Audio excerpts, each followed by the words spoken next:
주님께서 여러분과 함께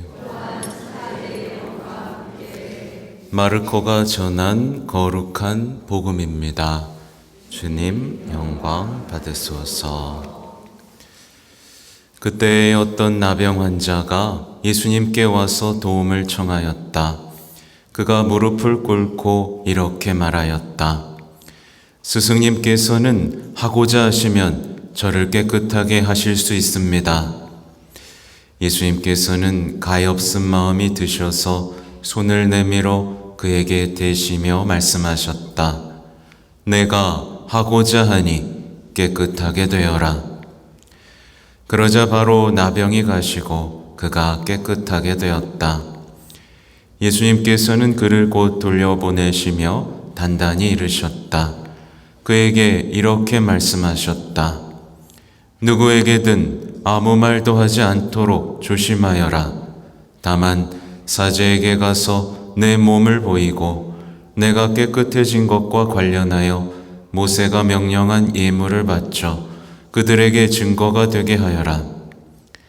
그러나 그는 떠나가서 이 이야기를 널리 알리고 퍼뜨리기 시작하였다. 그리하여 예수님께서는 더 이상 드러나게 고을로 들어가지 못하시고 바깥 외딴 곳에 머무르셨다. 그래도 사람들은 사방에서 그분께 모여들었다. 주님의 말씀입니다.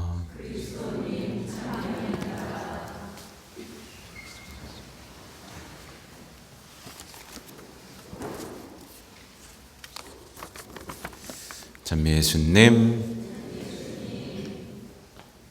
네. 오전에는 세계 병자의 날에 대한 얘기를 좀 집중적으로 다뤄봤습니다. 근데 오늘 저녁에는 오늘 복음에 대한 이야기, 특별히 오늘 복음을 교황님이 어떻게 이렇게 묵상하셨는지를 좀 나누면서 더불어 세계 병자의 날 메시지도 좀 같이 보려고 합니다. 오늘 복음을 보면 사실은 둘 다 선을 넘어버립니다. 보면 이 나병 환자는 이 공동체에 들어와서는 안 되죠. 들어오면 누군가를 또 고통스럽게 할 수도 있잖아요. 그죠? 그래서 들어오면 안 되는 사람이었습니다. 그래서 멀리 떨어져서 살아야만, 고립돼서 살아야만 했죠. 근데 잘 생각해 보세요. 요즘 현대인들이 점점 고립되죠? 스스로? 좀 이상하죠? 아무튼 그리고 또 하나는 예수님의 또 선 넘는 사랑입니다. 나병 환자가 치유를 해달라고 청했을 때 예수님이 만질 필요가 있었을까요? 없었을까요? 만질 필요가 없었어요. 왜냐하면 만지면 어떻게 되는 거예요? 옮을 수도 있고, 그래서 법으로 못 만지게 해놨거든요. 근데 둘이 선을 넘으면서 둘의 만남이 이루어지는 장면입니다. 여러분, 예수님 만나고 싶죠?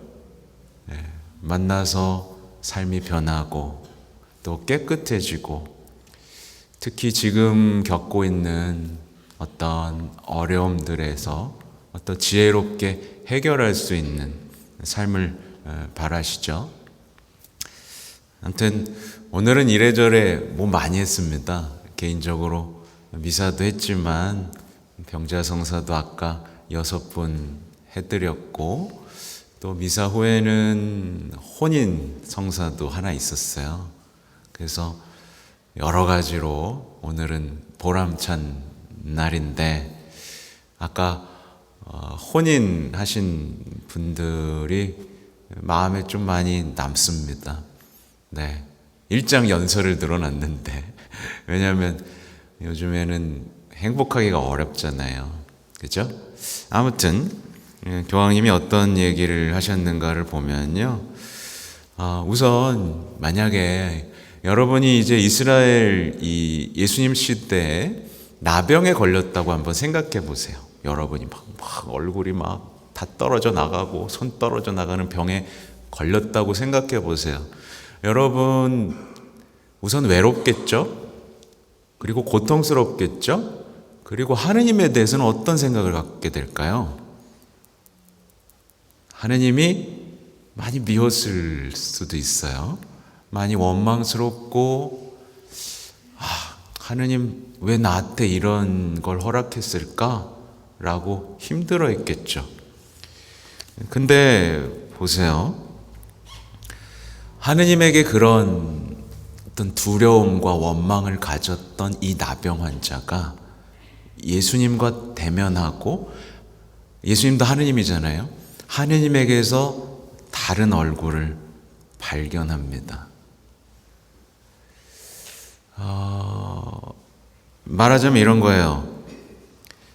자기가 하느님의 징벌을 받고 있다고 생각했는데 그 반대로 나를 회복시켜 줄 수 있는 하느님을 만나는 체험이 예수님을 보면서 있었던 거예요. 혹시 여기 중에 나 하느님이 좀 무섭다, 그리고 지금 내 삶을 보면 하느님이 좀 원망스럽다, 그런 분 있으세요? 벌써? 근데 이 교황님께서는 이렇게 말을 하세요. 그 사람은 예수님 안에서 자신의 고통을 함께 나누시는 하느님을 발견합니다. 그리고 그 얼굴을 발견했기에 고립에서 벗어날 수 있었습니다. 이게 핵심입니다, 여러분. 여러분이 힘들고 고통스러울 땐 아무도 도움이 안 되죠. 그죠? 그리고 하느님마저 원망스럽습니다. 근데 그 힘듦을 참고 성당에 나와서 십자가 앞에 섰을 때는 말이 좀 달라집니다. 이상한 거죠. 하느님이, 사람이 되신 하느님이 고통을 받고 있다는 걸 마주하게 됩니다. 이상한 거예요. 뭐지? 나 힘들어 죽겠어서 와서 왜 당신은 이렇게 내 고통을 보고만 계시냐고 말하려고 왔는데, 눈을 들어보니까 오히려 나보다 더 고통받는 하느님의 얼굴을 마주하게 되는 겁니다. 그러면서 눈물을 쏟는 분도 있어요. 나만 고통스럽고 힘들고 억울한 줄 알았는데 하느님이 나의 고통을 짊어지고 계시는구나. 나와 고통을 나누시는구나. 그때부터 고통에 대한 생각이 바뀌기 시작합니다. 고통은 나쁜 거라고만 생각했는데 이 고통을 통해 예수님의 얼굴을 제대로 볼 수 있게 되고, 예수님은 어떻게 하셨죠? 고통을 향해 걸어가시면서 우리를 구원하셨죠. 그러면서 생각할 수 있는 겁니다. 이 고통이 혹시 다른 의미가 있지는 않을까? 이 고통을 통해 내 삶도 구원하고 내가 가까이 있는 이들도 구원할 수 있지는 않을까? 하는 생각의 전환이 펼쳐지는 거죠. 그렇게 어두웠던 내면에 빛이 비추고 혼자밖에 남지 않았다는 생각에 예수님이 곁에 계셔 주십니다. 그렇게 고립에서 해방되고 어둠에서 해방되고 죽음과 같은 고통에서, 하나님에 대한 원망에서도 해소됩니다. 그는 고통스러운 자기의 삶을 하나님 앞에 내놓고, 주님, 제 고통을, 제 비천함을 당신께 맡깁니다 라고 기도할 수 있는 사람이 됩니다. 그때부터 하나님과 인간의 관계의 문 하나가 열리기 시작하는 거죠. 우리가 하나님을 만나지 못하는 이유는 대부분 여기입니다. 난 이렇게 고통스러운데 하느님은 내 고통을 몰라줘. 근데 하나님도 고통받고 계시다는 걸 아는 순간 이 통로가 열리기 시작합니다. 이게 그리스도교 신앙의 어떠면 그 고통의 신비에 들어가는 핵심적인 발걸음의 한 단계입니다. 근데 우리는 좀 반대로 살죠. 주님, 저 고통스러워요. 힘들어 죽겠어요. 이것 좀 없애주세요. 안 없애주네. 나 이제 기도 안 할 거예요. 하고 가버립니다. 이건 신앙이 아니죠. 이거는 예수님을 보고 기도하면서도 예수님께서 고통받으시고 계시다는 걸 보지 못하는 눈먼 신앙일 따름입니다. 아무튼 이따가 더 말씀을 드리겠고요. 또 하나는 예수님입니다. 예수님 아까 말씀드렸듯이 손을 내미십니다. 가까이 다가가시고 가엾은 마음을 가지시고 손으로 치유를 하시죠. 율법이 금지한 겁니다. 그래서 사람들은 예수님 그렇게 하면 죄 짓는 겁니다 라고 말할 수 있었습니다. 그렇죠? 근데 여기서 이제 예수님 사랑의 파격이 나타나는데, 사실 이 파격은 예수님의 탄생에서부터 이어졌죠. 사실 예수님 말고 예수님 같은 신은 없습니다. 왜냐하면 다른 신들은 우리와 안전거리를 유지합니다. 잘하고 있군 하면서 안전거리를 유지하시거든요, 다들. 근데 예수님은 어떠셨어요? 이 안전거리를 하늘을 찍고 세상으로 내려오십니다. 심지어 오늘 미사 중에도 어떻게 되죠? 여러분에게 피와 살로 먹여주시는 어떤 놀라운 신비의 성사 안에서 여러분을 만나시려고 선을 넘으시죠.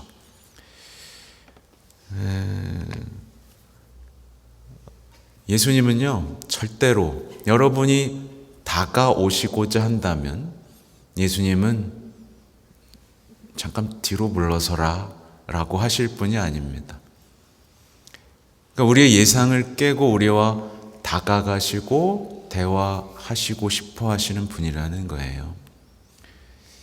여기에 대한 믿음과 확신 속에서 끈질기게 기도하고 내 모든 것을 주님과 대화를 나누기 시작한다면 그때 여러분은 예수님을 만나게 되고, 왜 수많은 성인들이 예수님 때문에, 신앙 때문에 목숨을 버렸는지를 이해하게 되고요. 더 나아가 복음을 이제 이해하게 됩니다. 이상하죠? 예수님께서는 행복하여라 슬퍼하는 사람들이라고 말을 하시죠. 그렇죠? 슬픔 속에 행복이 있다. 곧 고통 속에 행복이 있다라는. 제가 오늘 어려운 얘기를 하는 게 아닙니다, 여러분. 여러분에게 기본이 되는, 그러니까 다른 신앙에는 전혀 없는 고통에 대한 가르침에 대한 이야기들을 나눠드리는 거예요. 하여튼 교황님께서는 이렇게 말씀하시네요. 실패나 불평을 하는 대신에 주님 앞에 가서 주님, 저는 이 모양입니다. 이렇게 얘기하고 다가서라고요. 그러면 주님께서는 아름답게 포옹해 주실 것입니다.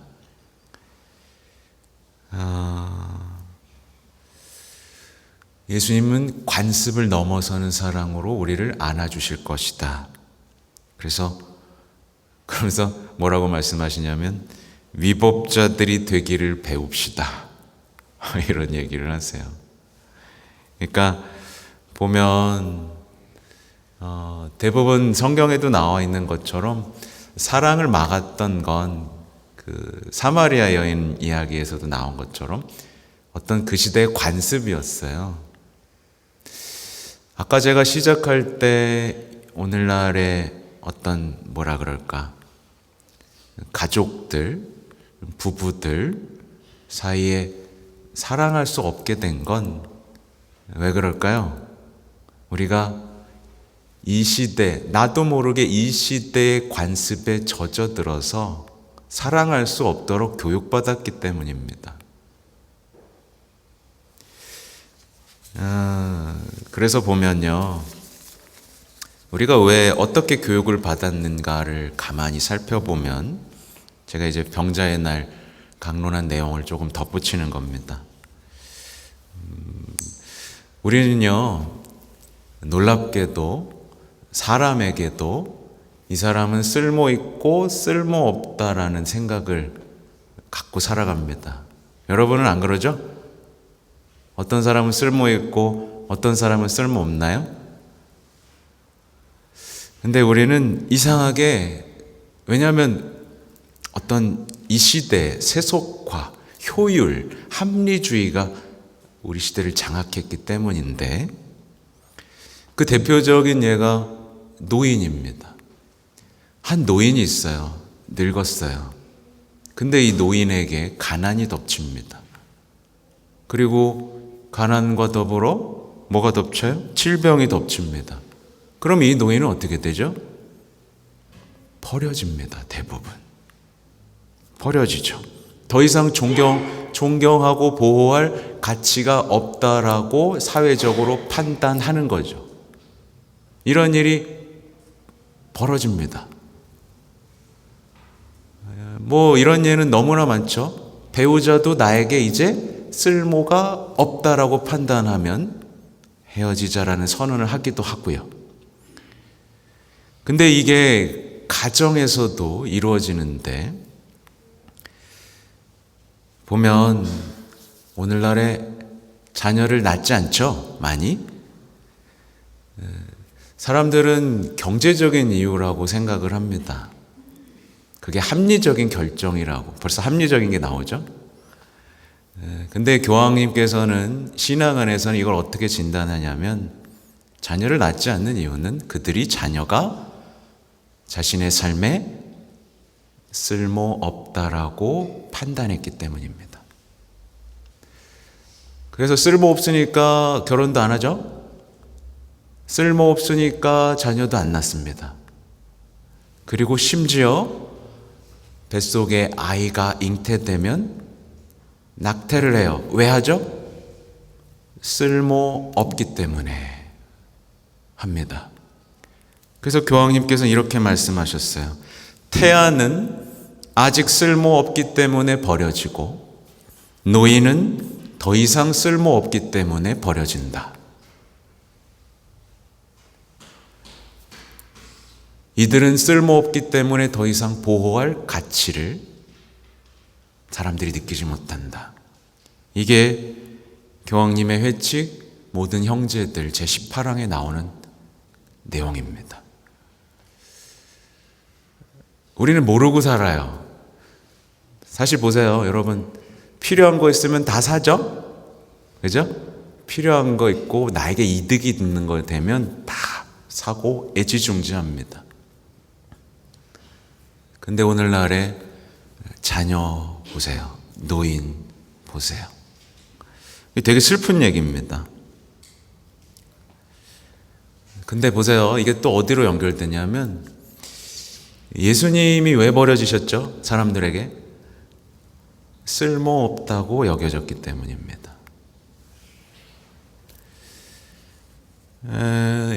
사람들은 예수님을 이용합니다. 실제로 오늘날에도 신앙에서도 예수님을 이용합니다. 쓸모가 있다고 생각하니까. 도와주세요. 근데 약간 기도가 안 들어준다? 그러면 어떻게 하죠? 버립니다. 쓸모가 없다고 생각하니까. 그래서 오늘날의 많은 냉담자들의 태도를 보세요. 신앙을 쓸모가 있다고 생각할 땐 갖고 쓸모가 없다고 생각하면 1순위로 버리는 게 신앙입니다. 이게 합리주의, 효율 이런 것들로 신앙마저도 보기 때문에 생기는 일이죠. 만약에 이런 시선으로 세상을 살아간다면 그의 인생은 끔찍해진 겁니다. 네. 그리고 마침내 알아차리게 되죠. 자신이 노인이 되고 자신이 늙고 병들었을 때 내가 쓸모없다라고 느끼는 그 비참함 속에 놓이게 되거든요. 근데 노인이 되고 늙고 병들면 쓸모없나요, 여러분? 장애를 가진 아이는 쓸모가 없습니까? 여러분? 아니죠. 아니죠. 그래서 프란치스코 교황님이 병자의 날, 오늘 제32차 세계 병자의 날 중에 이런 말씀을 하세요. 여러분 가운데 일시적이든 만성적이든 질병을 앓고 있는 분들에게 저는 이렇게 말씀드리고 싶습니다. 친밀함과 온유함에 대한 여러분의 갈망을 부끄러워하지 마십시오.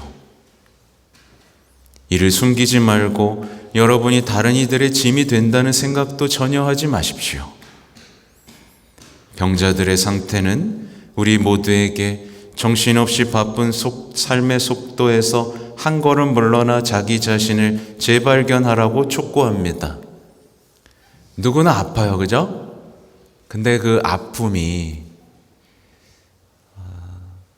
단순히 쓸모 없어지는 게 아니라, 보세요.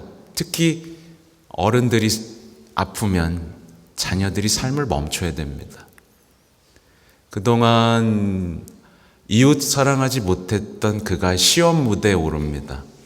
그래, 너 이웃도 사랑하지 못하고 부모에게도 인색하게 살았지. 이 이웃에게 인색하게 살았지. 그래, 그럼 이제 부모가 아프다. 어쩔 것이냐.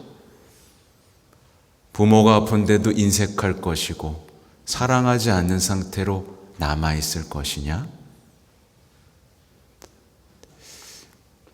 이렇게 아픔은 서로에게 구원을 주는 열쇠가 되기 시작합니다. 아무튼 보면 버림받고 쓸모없다라고 버려진 예수님 곁을 누가 지키셨죠?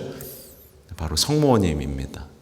그래서 2월 11일은 루르드의 복되신 성모님 기념일인데 이날을 세계 병자의 날로 정한 겁니다.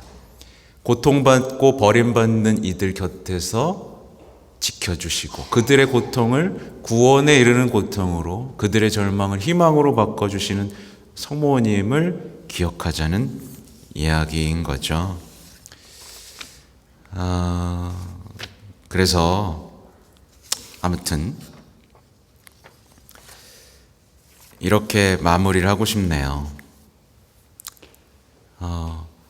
마무리를 하겠습니다. 뭐냐면 성모님은 죄로부터 보호를 받으셨습니다. 그렇죠? 근데 고통으로부터 보호받진 않았어요. 고통이 가치가 있다라는 거고 의미가 있다라는 거고 성모님께서 우리와 함께 하시고 싶다라는 걸 보여주기 위해서였거든요.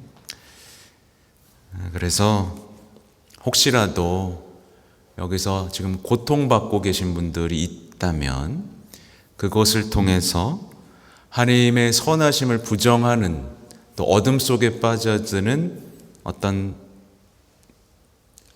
그런 것들로 이용하지 마시고, 이렇게 읽어드릴게요. 정신적, 육체적으로 고통을 겪고 있는 사랑하는 형제, 자매 여러분, 하느님의 선하심을 의심할 지경에 이르도록 고통을 부정적인 체험으로만 보려는 유혹에 굴복하지 마십시오. 이게 지금 세상이 하고 있는 짓입니다. 고통은 다 쓸모없는 거다. 고통은 벗어나야 된다. 그래서 고통의 의미를 지워버리는 겁니다. 그러면 모든 인간은 망가지게 되거든요. 십자가를 비명을 지르며 싫어하게 되거든요. 그 단적인 예가 바로 안락사죠. 안락사는 사실 뭐예요? 존엄사라고 아무리 포장해봐야 자살입니다. 자살 아니면 살인입니다. 그렇죠? 아무튼 여러분, 주변에 아픈 사람 있다면 다시 한번 그 아픔에 대해서 생각해 보시고, 또 내가 아프다면 그 아픔에 대해서도 다시 한번 생각해 보시고, 또 주님과 거리가 멀어졌다면 가까이 하는 방법에 대해서도 생각해 보는 오늘이 되시면 좋겠습니다. 아멘.